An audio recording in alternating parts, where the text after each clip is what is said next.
नमस्कार मेरे बबरसेरो, मैं प्रिंस कुमार, आपका मेंटर, आपका करियर गाइड। स्वागत करते हैं आपका अपना यूट्यूब चैनल ITT आइकन में।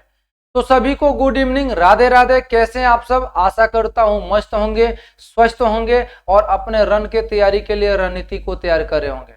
जैसा कि हम लोग कल के क्लास में हम लोग क्लास 10th के अर्थशास्त्र के राज्य एवं राष्ट्र की आय चैप्टर में हम लोगों ने 1 से लेकर 25 तक मस्ट VBI ऑब्जेक्टिव को किया था।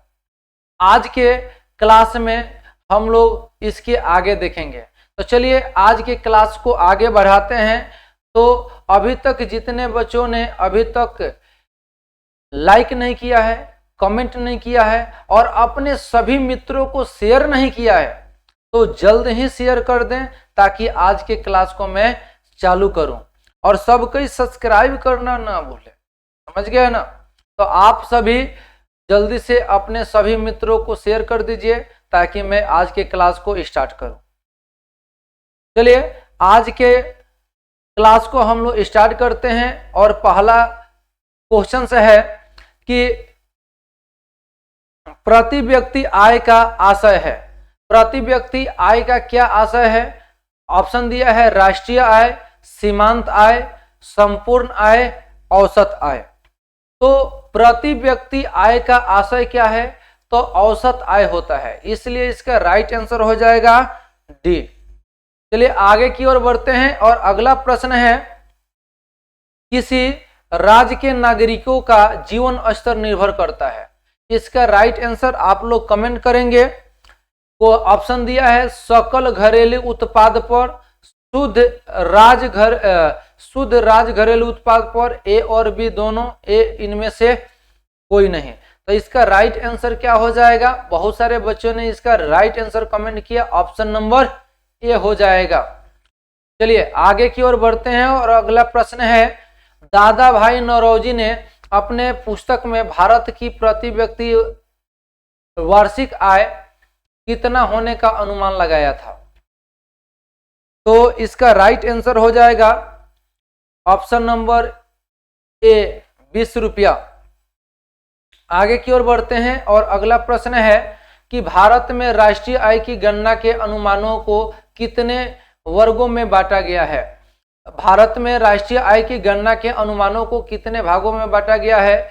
4 भागों में, 5 भागों में, 2 भागों में, 3 भागों में। बताइए इसका राइट आंसर क्या हो जाएगा? भारत के राष्ट्रीय आय की गणना के अनुमानों को कितने वर्गों में बांटा गया है? तो इसका राइट आंसर हो जाएगा 2 वर्गों में, इसलिए इसका राइट आंसर हो जाएगा ऑप्शन नंबर सी। आगे की ओर बढ़ते हैं और अगला प्रश्न है कि राष्ट्रीय आय में सम्मिलित है। राष्ट्रीय आय में सम्मिलित है, ऑप्शन दिया है विदेशी से आय प्राप्त, घरेलू उद्योगों से की आयु, ए और बी दोनों, इनमें से कोई नहीं। इसका राइट आंसर आप लोग कमेंट करें कि राष्ट्रीय आय में सम्मिलित है विदेशों से प्राप्त आय, घरेलू उद्योगों से प्राप्त आय, कि ए और बी दोनों। क्या होगा इसका राइट आंसर? आप लोग कमेंट करें। चलिए इसका राइट आंसर हो जाएगा ऑप्शन नंबर सी, ए और बी दोनों। चलिए आगे की ओर बढ़ते हैं और अगला प्रश्न है, राष्ट्रीय आय में वृद्धि होने से प्रति व्यक्ति आय में होती है।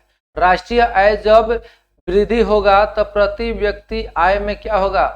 वृद्धि होगा कि संतुलन होगा कि कमी होगा कि स्थिर रहेगा? तो ये तो बहुत ही सिंपल कंसेप्ट है कि अगर राष्ट्रीय आय में वृद्धि होगा तो प्रति व्यक्ति आय भी बढ़ेगा। अगर प्रति व्यक्ति आय अगर बढ़ता है तो जाहिर सी बात है राष्ट्रीय आय भी बढ़ेगा, इसलिए इसका राइट आंसर हो जाएगा ऑप्शन ए। आप सभी लाइक करिए और कमेंट नहीं रुकना चाहिए, राफेल से भी तेज चलना चाहिए, आप लोग हार जाते हैं। चलिए आगे की ओर बढ़ते हैं और अगला प्रश्न है, राष्ट्रीय आय का अर्थ क्या है? राष्ट्रीय आय का अर्थ क्या है? ऑप्शन दिया है राष्ट्रीय आय का अर्थ क्या है? तो ऑप्शन दिया है सार्वजनिक उपक्रमों की आय, उत्पादक की राष्ट्रीय आय, सरकार की आय और परिवार की आय। राष्ट्रीय आय का अर्थ क्या होता है? तो आप लोग इसका राइट आंसर कमेंट करेंगे। तो इसका राइट आंसर हो जाएगा उत्पादक के साधनों की आय, ऑप्शन नंबर बी हो जाएगा। चलिए आगे की ओर बढ़ते हैं और अगला प्रश्न है कि भारत में राष्ट्रीय आय की गणना कब प्रारंभ की गई? और 1953-54 में, 55-56 में, 50-51 में, 51-52 में। तो क्या हो जाएगा इसका राइट आंसर? आप लोग कमेंट करेंगे तो 51-52 हो जाएगा, ऑप्शन नंबर डी। चलिए आगे की ओर बढ़ते हैं और अगला प्रश्न है आप लोग के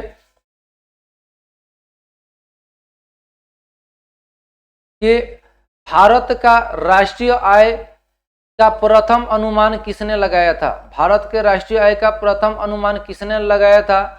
तो महालनोबिस ने, दादा भाई नौरोजी ने, देशमुख ने, जवाहरलाल नेहरू ने। तो 34 का क्या आंसर होगा? आप लोग कमेंट करिए। तो दादा भाई नौरोजी, भारत का राष्ट्रीय आय का प्रथम अनुमान दादा भाई नौरोजी द्वारा लगाया गया, ऑप्शन नंबर बी। आगे की ओर बढ़ते हैं और अगला प्रश्न है कि राष्ट्रीय आय समिति का गठन किस वर्ष हुआ? राष्ट्रीय आय समिति का गठन किस वर्ष हुआ? 1949 में, 60 में, 50 में, 48 में। तो इसका राइट आंसर हो जाएगा 1949 में हुआ था, ऑप्शन नंबर ए। चलिए आगे की ओर बढ़ते हैं और अगला प्रश्न है भारत में राष्ट्रीय आय की गणना के लिए सर्वमान्य प्रमाणित संस्था है केंद्रीय सांख्यिकी संगठन, नीति आयोग, राष्ट्रीय विकास परिषद, इनमें से कोई नहीं। तो इसका राइट आंसर हो जाएगा केंद्रीय सांख्यिकी संगठन, ऑप्शन नंबर ए। चलिए आगे की ओर बढ़ते हैं और अगला प्रश्न है कि समाज के सभी वर्गों के जीवन स्तर के ऊंचा होने को क्या कहते हैं? सतत विकास, समावेशिक विकास, आर्थिक विकास, आर्थिक वृद्धि। तो समाज के सभी वर्गों के जीवन स्तर के ऊंचा होने को क्या कहते हैं? ये बहुत ही आसान क्वेश्चन है, आप लोग इसका जरूर आंसर कमेंट करिए। क्या होगा? समावेशिक विकास, यानी समाज के सभी वर्गों के जीवन स्तर का ऊंचा होना क्या कहलाएगा? समावेशिक विकास कहलाएगा, ऑप्शन नंबर बी। चलिए आगे की ओर बढ़ते हैं और अगला प्रश्न है केंद्रीय सांख्यिकी संगठन की स्थापना की गई कब? तो 1950 में, 69 में, 51 में, इनमें से कोई नहीं। तो इसका राइट आंसर क्या हो जाएगा? 1951 में। चलिए ऑप्शन नंबर सी हो जाएगा। आगे की ओर बढ़ते हैं और अगला प्रश्न है कि तीसा की भयानक आर्थिक मंदी किस अवधि क्या थी? तो इसका राइट आंसर हो जाएगा 1929 से 31, ऑप्शन नंबर डी। चलिए आगे की ओर बढ़ते हैं और अगला प्रश्न है कि गरीबी के कुचक्र को किसने परिभाषित किया था? केन्स ने, फिशर ने, रेगनियर नक्स ने, इनमें से कोई नहीं। तो गरीबी के कुचक्र को किसने परिभाषित किया था? तो रेगनियर नक्स ने, ऑप्शन नंबर सी हो जाएगा राइट। चलिए आगे बढ़ते हैं और अगला प्रश्न है दादा भाई नौरोजी ने सर्वप्रथम राष्ट्रीय आय का अनुमान कब लगाया था? ऑप्शन दिया है 1878 ईस्वी में, 98 ईस्वी में, 1866 ईस्वी में, 1968 ईस्वी में। तो क्या हो जाएगा? 1866 हो जाएगा right answer, option number C. आगे की ओर बढ़ते हैं और अगला प्रश्न है 2013-14 में भारत की प्रति व्यक्ति आय कितनी थी?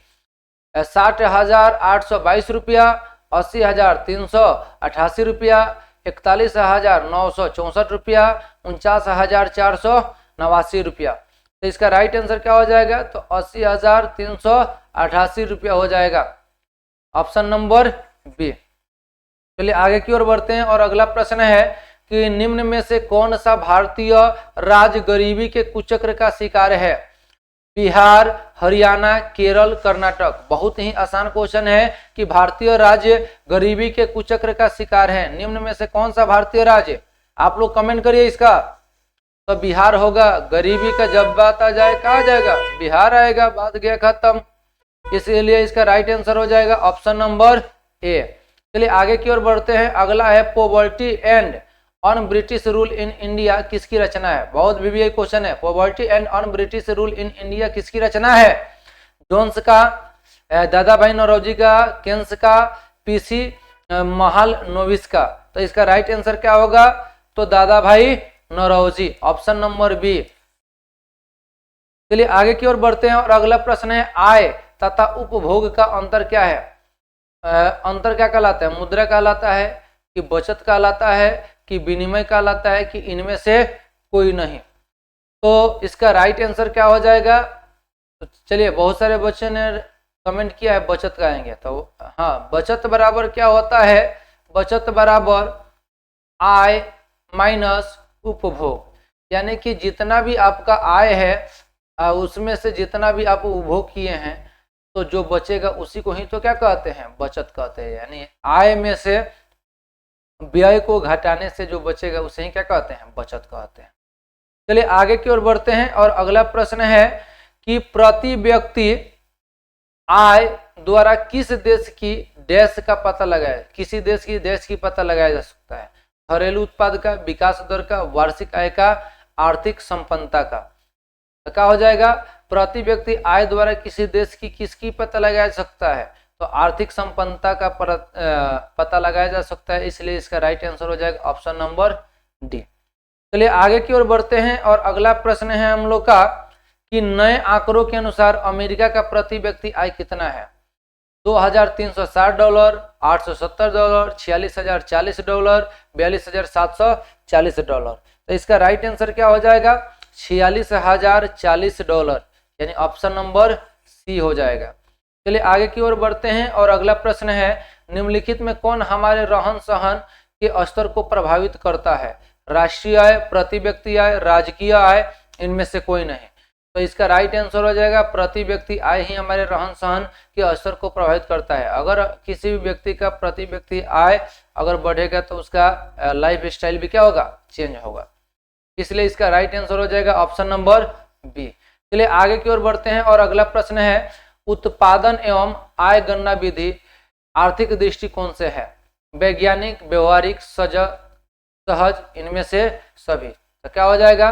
तो उत्पादन एवं आय गणना विधि आर्थिक दृष्टि से वैज्ञानिक भी है, व्यवहारिक भी है, सहज भी है, इसलिए इनमें से सभी हो जाएगा ऑप्शन नंबर डी। चलिए आगे की ओर बढ़ते हैं और अगला प्रश्न है कि राष्ट्रीय आय निम्नलिखित में से किससे संबंधित है? ऑप्शन दिया है बेरोजगारी एवं गरीबी उन्मूलन से, प्रति व्यक्ति आय में वृद्धि से, उपभोग एवं जीवन स्तर में सुधार से, इनमें से सभी। तो क्या हो जाएगा इसका राइट आंसर? तो इनमें से सभी हो जाएगा ऑप्शन नंबर डी। चलिए आगे की ओर बढ़ते हैं और अगला प्रश्न है राष्ट्रीय आय का सृजन होता है उत्पादक क्रियाओं द्वारा, वितरण द्वारा, विनिमय द्वारा, उपभोग द्वारा। इसका राइट आंसर क्या हो जाएगा? उत्पादक क्रियाओं द्वारा, ऑप्शन नंबर ए। चलिए आगे की ओर बढ़ते हैं और अगला प्रश्न है राष्ट्रीय आय की गणना की कितनी विधियां है? तो 3 है, 7 है, 4 है, 5 है। तो राष्ट्रीय आय की गणना की कितनी विधियां होता है? तो 5 होता है। चलिए इसलिए इसका राइट आंसर हो जाएगा ऑप्शन नंबर डी। चलिए आगे की ओर बढ़ते हैं। अगला है प्रश्न कि समावेशी आर्थिक विकास क्या है? समावेशी आर्थिक विकास क्या है? समाज के गरीब वर्ग का विकास, समाज के पिछड़े वर्ग का विकास, संतुलित विकास, इनमें से सभी। तो इसका राइट आंसर क्या हो जाएगा? इनमें सभी, क्योंकि समावेशिक विकास का मतलब ही होता है कि समाज के सभी वर्गों का विकास ही समावेशिक विकास होता है, इसलिए इसका राइट आंसर हो जाएगा ऑप्शन नंबर।